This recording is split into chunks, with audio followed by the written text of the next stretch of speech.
Hi everybody, I'm Ariel, And I'm Michelle, and we're and the we're the Board board Game game Tutors. tutors. And we're going to be doing part 2 of Summoner Wars, just the basics. And in this video we're going to go over specifically the turn phase summary, which sounds confusing and looks really long, but it's not that bad. So, here we go. Right. So, the board looks a little bit different from video 1. I've added a few more cards. Anyway, so what we're going to go through here is the turn phase summary, which is 1. Draw, 2. Summon, 3. Play event cards, 4. Movement, 5. Attack, and 6. Build magic. Now, some of these they have an interplay together, so they don't exactly make full sense right now, but I'll go through them step by step. So the way this works is, so first, whenever you start a turn, you do step 1, draw, and basically you draw up to 5 cards in your hand. So you take 1, 2, 3, 4, and 5. So now I have 5 cards in my hand. And ironically, as opposed to many card games, all these cards are not portrait oriented, but landscape oriented, I believe. And so yeah, you have to hold them like this. So it looks kind of funny, but yeah, that's how you hold your cards. But I guess you could hold them this way. But anyway, so that's step 1. Drop to your hand size of 5 cards. If you had any cards currently in your hand, like obviously later on in the game, that like you said you already had 1 card in your hand, you'd only drop 4 because you can only have a maximum of 5 cards in your hand. Step 2. Summon.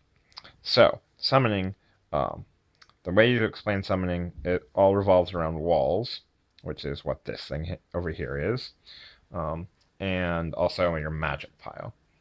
So currently, as you can see, this red square here says magic. There are no cards in this stack. So currently, I could not summon anything because I have no magic. Magic is essentially currency for the game. In a lot of deck builders, you need different currency to buy cards, and this game it's a little different. But basically, um, every card you have in your magic pile counts as 1 magic point, which is basically like $1. Um, and so this is where these numbers come in here. So if you look at this deceiver unit right here, there's a number 1 beneath this big number 1. This number 1 here means this is its summon cost. This is how many magic points you have to pay to put this unit onto the board.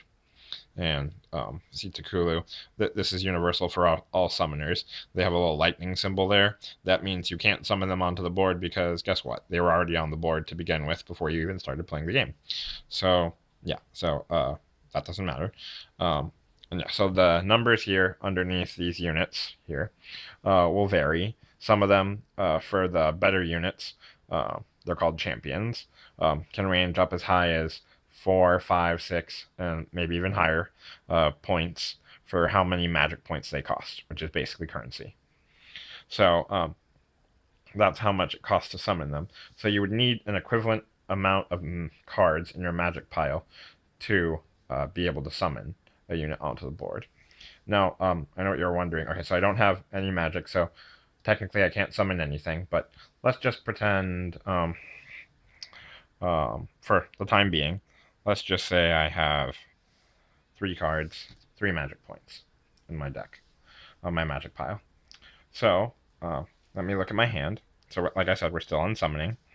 Let me see what units I currently have in my hand.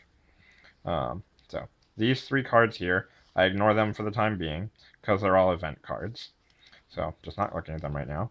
I have 2 units in my hand. Like I said, this is an expensive one. Her name's Sorgwyn. She's a champion. Champion just basically means they're stronger than all your basic units. So they're more powerful. They roll more dice, for example. Um, Commons, this is what everyone else is called, who is not really, really strong. Um, the commons, they're all your basic units in your army. They're equivalent of pawns and whatnot. And so they're not as strong. She only rolls 1 die. She rolls 3 dice. Um, she costs 2 magic points, so you see, and Sorwyn costs 5. So, like I said, in this hypothetical situation, I only have 3 magic cards in my magic pile. So, I don't have enough for Sorwyn, so I can't summon her. But I do have 3, so I can summon this breaker. So what I'm going to do here is, for summoning, the main rules you need to know are: 1, you need to have cards in your magic pile and to be able to summon somebody. Unless, of course, there are some people who only cost 0. So whenever you get those people into your hand, you can just put them out onto the board, no cost, because they're 0. And so for example, let's say I want to summon this breaker. The way this works is, you look on your side of the board, and you see, where do I have walls? I only have 1 wall right now. In the game, you have 3 total walls, but they come up in your deck. Anyway, so basically, it's just similar to movement in terms of, you don't move the wall, but anywhere above, below, left, or right of your wall, you can summon people there. So that doesn't make a lot of thematic sense. It doesn't make a lot of logical sense. But basically, treat the wall in your mind as if it was some sort of magic portal. Think of Harry Potter or something like that. And so basically, at some unknown place in some other location, you have your army of people just waiting to be summoned through your wall onto a space adjacent to your wall, above, below, left, or right. So in this particular instance, I want to summon this breaker. She costs 2. So for my summoning, I would take this breaker, I'd put her, let's stick her right here. So she went to the right of the wall, and that's a legal move. You can't go diagonal, just like movement, so you can't place someone here, here, or here. And obviously someone's already here, so you can't put anyone on top of somebody else. That doesn't make sense. And I have to pay 2 magic. 1, 2. When you have things in your magic pile, they have to be face down. But when they're in your discard pile, basically this is the area, it's essentially the trash. You've used these cards up, and now they can no longer be used. So I spent 2 cards, and I brought this breaker out. So that's summoning. And like I said, if I had 5 magic, then I could have summoned Sorgwen, but I didn't have enough. And so that's how summoning works.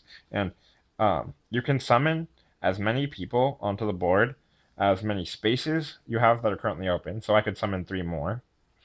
Or the other limitation is how many magic you have left. So right here, I only have 1 magic left. So unless I had 2 0-cost units and 1 1-cost unit, which I don't have currently, I can't fill all those spots because I need enough magic to meet the demand for all the spaces on the board. And also, it's not usually that smart to flood the board with units, because you might not want to put that many people vulnerable to your opponent attacking them. So that's that. So that's all of phase 2, summoning. So 3, play event cards. So this, I'm not going to go too in depth into this.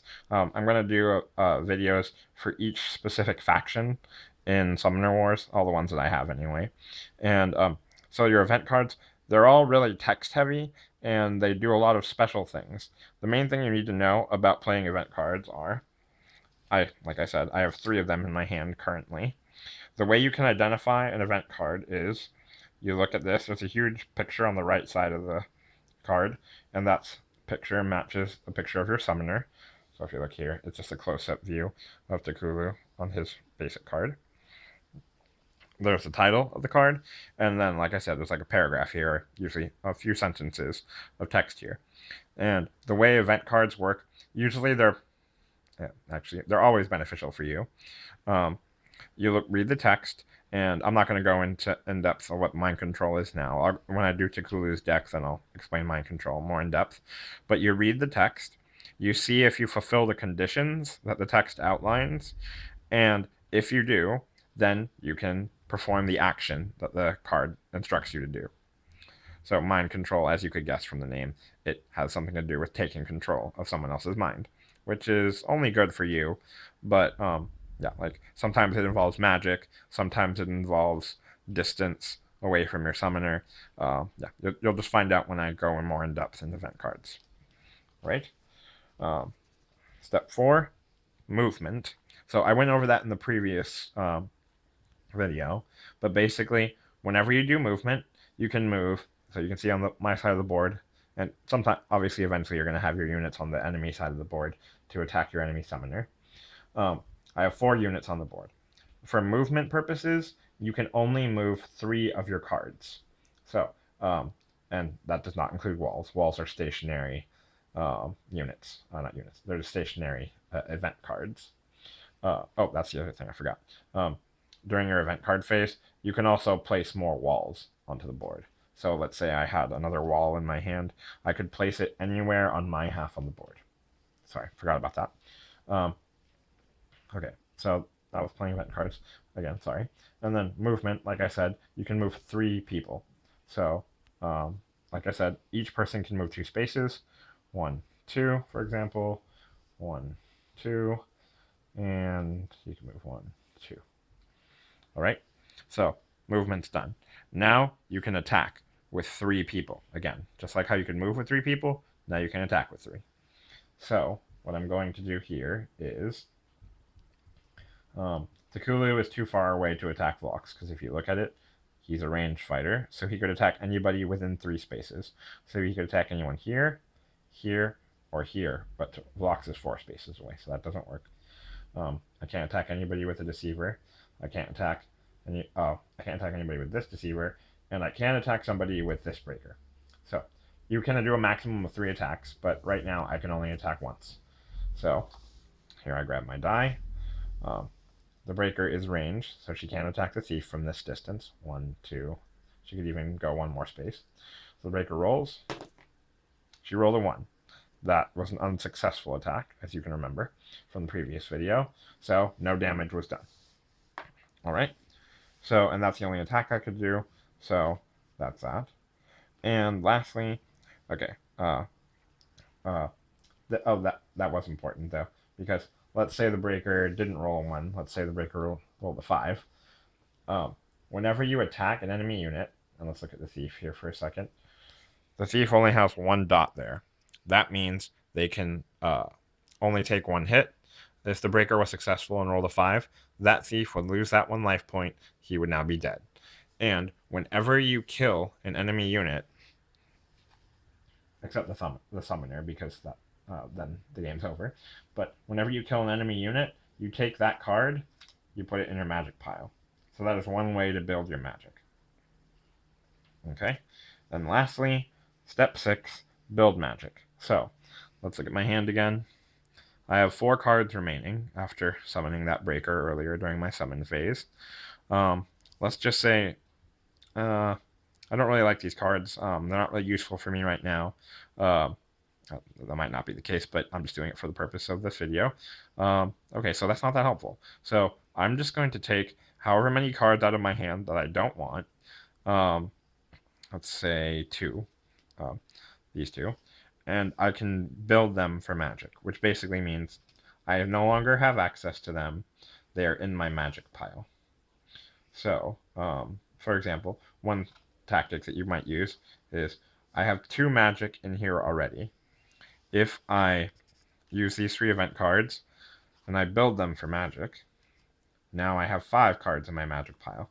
This is a preparatory measure, so that way a Sorgwin costs 5.